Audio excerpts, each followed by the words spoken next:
Bienvenue sur Parole Créatrice Info, c'est un plaisir pour nous de vous recevoir. À l'instant, c'est l'invité du journal. Nous recevons donc le révérend apôtre Lambert Benson, que vous connaissez bien sous le nom du Bombardier International. C'était un plaisir de le recevoir ce matin. Bonjour pasteur. Le plaisir est le mien également. Bonjour à vous. Nous espérons que vous vous portez bien. Très bien, par la grâce de Dieu. Nous avons suivi un merveilleux culte ce matin sur le titre La très haute surveillance, un titre bien bénissant pour le peuple du Love Divine Sanctuary et les nombreuses églises du pasteur Samuel Baoya. Dites-nous en quelques mots ce que nous pouvons retenir. Voilà, je vais d'abord à tout Seigneur, tout honneur, comme on dit, envoyer les salutations au pasteur Baoya Samuel. J'ai évolué dans son église, dans son absence. Je lui souhaite vraiment de très bons congés au nom de Jésus. Amen. Je profite également pour saluer l'équipe de Parole Créatrice. Même comme notre frère Ghislain n'est pas là, je voudrais vraiment remercier Dieu pour le frère Jules qui fait un merveilleux travail. Donc on ne sent pas une coupure dans le travail. Donc je profite pour vous féliciter pour le travail que vous faites pour la gloire de Dieu.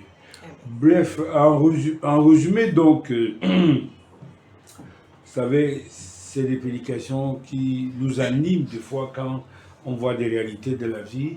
Nous avons voulu montrer à tous les niveaux qu'un manque de surveillance, la naïveté dans la surveillance fait qu'il y a beaucoup de démons qui courent de gauche à droite et qui dérangent les foyers, dérangent les enfants, dérangent les églises, dérangent la société. Il faut que les chrétiens vraiment jouent leur rôle. Comme Élisée jouait son rôle, il surveillait le mouvement d'un roi, son armée, pour informer son peuple. Donc nous avons besoin d'un service de renseignement. Et renseignement dont on a essayé d'extrapoler donc ce travail pour montrer que cette surveillance ne consiste pas seulement à surveiller les autres, les frères et les sœurs, pour toujours critiquer, mais il faut que nous surveillons le mouvement des esprits dans nos propres maisons, entre nous, hommes, mari et femmes, et les enfants, dans la société, dans nos familles, dans le voisinage. C'est de notre devoir de nous rassurer du bon fonctionnement des systèmes que Dieu a mis sur la terre. Et chaque fois, quand Satan cherchera à lever sa tête en nuit à qui que ce soit, nous sommes renseignés, on va prendre les mesures qui s'imposent. Et on insiste, c'est vrai, c'est un travail un peu dangereux et tout, parce qu'il y a des contre-attaques, mais nous avons dit que ça, on ne craint pas, parce qu'on a un fond bien protégé, comme Élisée avait demandé à Dieu d'ouvrir les yeux de son serviteur pour qu'il voie combien ils sont. Nous aussi, de même qu'Élisée, nous sommes suffisamment outillés en protection contre tout ce qui tenterait à nuire à ce que nous faisons. Nous sommes hautement donc outillés pour combattre l'ennemi. À l'heure actuelle, donc, nous allons parler bien sûr de notre cher et beau pays, le Cameroun, parce que vous avez fait mention du Cameroun vers la fin de votre sermon donc aujourd'hui, faisant mention donc des différentes prophéties qui attendent notre pays. Dites-nous. Vraiment, vous savez, quand vous êtes habité par quelque chose, quand quelque chose vous concerne, quand vous croyez quelque chose, vous ne pouvez ne pas faire mention de cette chose chaque fois que vous parlez. Et selon tous nos renseignements, puisque nous aussi on est dans le renseignement de Dieu, hein, tous les renseignements en notre possession, nous sommes tout à fait convaincus que ce beau pays appelé le Cameroun est au centre d'une grande activité prophétique de Dieu. Nous avons fait des grands recensements de messages. Nous avons des messages recensés. Nous avons voyagé, nous avons causé avec des gens. Et la compilation de messages en notre position vraiment nous donne raison de croire que Dieu, effectivement, a un plan pour nous. Or, dans tout ça, Il faut des gens qui propagent ce plan. Il faut des gens qui en parlent. Il faut des gens qui sont courageux pour sortir, je ne sais pas, tirer des tiroirs ce que Dieu nous a révélé. Et nous répétons, nous en haute voix, que certainement le Cameroun est dans un projet divin. Que même notre président a parlé de cela. Il a dit qu'un grand destin attend le Cameroun. Ce n'est pas les hommes spirituels comme nous qui seront à côté de cette révélation.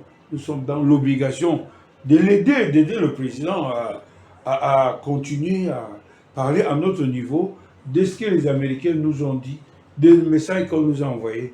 Le Cameroun est un pays vraiment spécial. Le Cameroun est un pays spécial, ça vous le retiendrez très bien. Alors on parlera certainement de votre voyage missionnaire que vous avez à faire du côté des États-Unis. Oui, nous avons beaucoup d'amis là-bas. Nous sommes en train de voir s'accomplir ce que William Branham a dit, que Dieu enverra les missionnaires aux États-Unis. Nous avons travaillé là-bas. Il y a des gens qui, chaque jour, ne font que d'envoyer la nouvelle. On revient quand? On revient quand? Ils veulent qu'on revienne.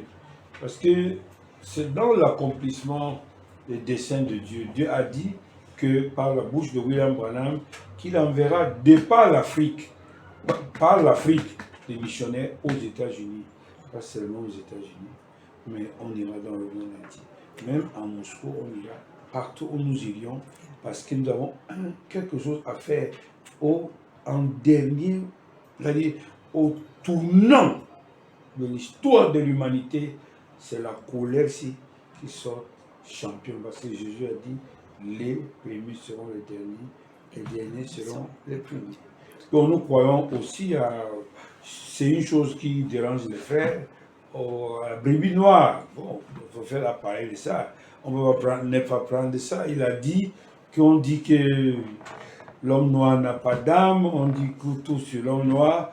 Mais hélas, nous avons vu que notre couleur sort déjà de l'ornière. Nous sommes en train de vouloir voir Dieu nous utiliser aussi pour rayer notre honte, pour enlever la honte que nous avons tenue depuis des siècles, et pour que nous aussi, nous valorisions tout ce matériel que Dieu nous a donné, toutes ces bénédictions que Dieu nous a données, tant spirituelles que physiques. Tout à fait. Alors, vous avez au jour d'aujourd'hui plusieurs assemblées du côté de Boya, vous avez plusieurs assemblées du côté de Kansamba. Alors, dites-nous comment se portent vos assemblées de ce côté? Oui, disons, Dieu m'a fait grâce. Nous avons commencé les assemblées et aussitôt nous avons trouvé des personnes pour continuer à travailler. Donc, nous n'avons jamais été attrapés ou pris dans le piège de vouloir monopoliser partout. Partout où nous avons laissé une assemblée, nous avons laissé des hommes et des personnes fidèles, comme dit la Bible. Je suis l'un des ministres les plus heureux sur la terre. Moi, je n'ai pas de problème avec mes collaborateurs. Ils ont pris le travail de leur père, comme leur travail. C'est ainsi que ce soit à Mandjou, à Bossamba, à Bafoussam, partout. Là où je suis, je ne connais même pas le nombre d'églises où je travaille. Je ne fais pas la comptabilité. Mais je sais seulement qu'il y a expansion. Les églises s'ouvrent un peu partout, même d'autres dans les villages, un peu de partout. Les frères ont pris le travail de Dieu comme leur travail. Et c'est ainsi que le travail évolue sans problème. Alors, pour terminer, pasteur, si vous aviez un message à passer à l'épouse de Christ qui vous écoute en ce moment, ce serait quoi? Bon, si j'ai un message, je ne peux ne pas parler d'un homme qui m'est cher. Son nom, c'est Baouya Samuel. Cet homme nous a ouvert les yeux par rapport aux choses qui nous concernent. Il a réussi par son enseignement que nous avons reçu à démontrer que nous ne sommes pas des laissés pour compte en Dieu. Nous ne sommes pas des mendiants en Dieu. Nous ne sommes pas des sous-êtres en Dieu. Nous sommes des personnes libres avec beaucoup d'autorité aussi. Et grâce au travail qu'il a fait, nous avons observé que vraiment, il a valorisé la peau noire dans la vision. Elle a valorisé l'homme noir dans l'action de Dieu. Vous savez, quand il y a un testament et que vous ne trouvez pas votre compte dans ce testament, bon, c'est le testament des autres, ça ne vous intéresse pas. Aujourd'hui, grâce au travail que Bawia Samuel a fait, il faut le dire, des enseignements, on en faisait pour 7 heures, pour 8 heures, des gros enseignements. Pourquoi raccommode-t-on les filets? Aussi, il y a plein que je ne peux pas citer ici. Nous avons réalisé que réellement, il y a une action qui arrive, une action rapide, une grande action de Dieu. Dieu va faire quelque chose.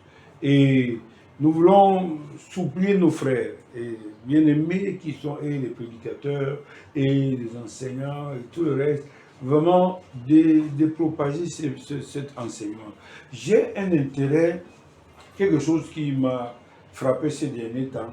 Les frères, que ce soit de la Côte d'Ivoire, que ce soit du Congo, ont pris sur eux la peine de vraiment parler du ministère africain. Mais là, je ne suis pas d'accord avec leur perspective. Parce que là, ils s'expliquent le rôle de l'Afrique dans la prophétie et tout. Vraiment, ils font un bon travail. Mais ce que nous faisons, nous n'avons pas attendu cet enseignement. Nous autres, Dieu nous a parlé clairement de ce qu'il veut faire. Donc nous, on va directement dans le dossier. Le dossier, c'est que Dieu va faire quelque chose. Et les gens qui seront en tête dans ce que Dieu va faire, c'est la peau noire qui sera en tête. Aujourd'hui, nous voyons dans beaucoup de milieux, on nous invite dans les réunions internationales, que ce soit par des pays, partout, on appelle les Africains aux réunions. Nous disons que non, les données ont changé. C'est plutôt nous qui devons les faire appeler ici. Parce que c'est d'abord nous qui avons toutes les ressources minérales qui restent sur le monde. Nous avons la couche d'ozone, nous avons tout. Et nous avons le dynamo, qui est l'onction que nous savons que Dieu doit déclencher pour le monde entier. Donc nous disons, et à ceux qui veulent entendre, qu'ils braquent un peu leur regard encore et encore sur le Cameroun. Les choses sont en train de se faire. D'ailleurs, même c'est pour notre bien. Des fois, je reste, je me blâme, je dis, mais pourquoi ça fait il fallait quand même quelque part quelqu'un qui soit devant. Si c'est nous qui sommes devant, pour défendre ce que nous on défend. Et c'est ce que nous faisons. Donc, je répète, vraiment, l'avenir du monde est hypothéqué de par les guerres, les troubles et autres. Mais Dieu a déjà pourvu la voie de sortie dans tout ça par le spirituel. De même qu'il avait pourvu un Joseph pour sortir le peuple de la famine, de même qu'il a pourvu à un certain Daniel pour conduire le retour du peuple, de même aussi, Dieu ne peut pas nous laisser dans cette cacophonie et n'a pas fait un programme clair et net sur lequel on peut aussi se retrouver en tant qu'enfant de Dieu pour voir notre issue de sortie de crise de la situation mondiale. Et cette issue de sortie, c'est l'épouse de Jésus-Christ. Et ceux qui défendent ça en majorité, pour le moment, c'est cette peau belle que Dieu aime, la peau noire. La peau noire, la plus belle. Oui, c'est ce que la Bible dit. Je suis belle, mais je suis agréable, fille de Jérusalem. Oui, c'est une peau dédaignée, insultée. Bon, il faut absolument que nous allons dans le même ciel avec ceux qui nous ont insultés, que Dieu valorise quand même un peu, qu'il nous reconnaisse aussi que nous ne sommes pas ce que nos frères disent. Moi, ce qui m'a beaucoup intéressé avec William Branham, c'était un homme honnête, un homme vrai. Il trahit, il dit que mes frères blancs disent que vous, les noirs, vous n'avez pas d'âme. C'est vraiment un chrétien, ça. C'est un homme de Dieu. Bon, quand mes frères blancs disent que vous n'avez pas d'âme, quand on dit que vous n'avez pas d'âme, on peut vous manivrer, on peut vous appeler aux réunions, on peut couper le prix de votre cacao, on peut faire du n'importe quoi, parce que vous n'avez pas d'âme, vous ne réfléchissez même pas. Or, Dieu, dans son infinie grâce, nous a aussi à réveiller nos esprits comme Zorobabel pour nous dire que, les amis, vous n'êtes pas n'importe qui. Vous avez le droit d'aînesse. Réveillez-vous. Je vais travailler avec vous. Et c'est ce qui est en voie de se faire. Que Dieu soit loué. Amen. Que Dieu soit loué. La parole de fin du révérend apôtre Lambert Robinson. C'était l'invité du journal. On rappelle qu'il est l'associé du révérend pasteur Samuel Le Baouya. Merci d'être passé. Je vous remercie, je vous remercie. J'espère que notre petite causerie va aider quelqu'un quelque part. Tout à fait. Et que personne ne prenne aucune offense. Nous sommes à la défense de notre part du testament. Que Dieu vous bénisse. Amen. Le Seigneur vous bénisse, chers téléspectateurs. Merci de rester sur Parole Créatrice Info. Shalom. Shalom.